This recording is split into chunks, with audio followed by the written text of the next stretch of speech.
Kapteni wa timu ya ODM Select, Chungwa Select, ambaye ni naibu wa mwenyekiti wa chama ambaye ni Otiende Amolo, vile vile yupo na atakuwa akicheza, atapiga katika mechi ambayo itafuatilia baada ya mechi ya kinadada. Kwa hivyo ni siku ambayo ni kubwa sana, na tunataka viongozi wote pamoja na mashabiki wote walioko hapa na Mombasa waweze kufika katika uwanja huu wa Bandari kuweza kushabikia timu zao na kuweza kushiriki katika maandalizi haya ya ODM 20.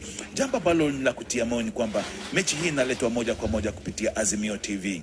Azimio TV tunafanya kazi ambayo ni ya kipekee, na ndio unaona kwamba picha ambazo tunaletewa hapa ni picha za kipekee, picha safi sana. Kwa hivyo tunafanya kazi nzuri, ama namna gani?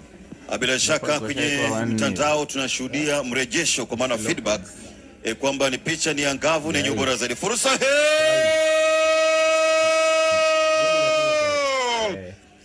goli la kwanza wanapata hapa Shabana FC dhidi ya FC Leopards.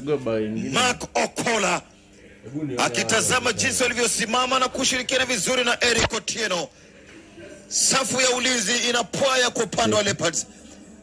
Makosa ya kiulinzi pale, bila shaka Masaba. Pasi na mawasiliano, kipa alikuwa ametoka kwenye eneo lake na kakosa dira. Kipa adhibiwa kutoka na makosa ya ulinzi. Wajua katika mechi kama hii ambayo ni high octane, back passes kama hizo hazipaswi.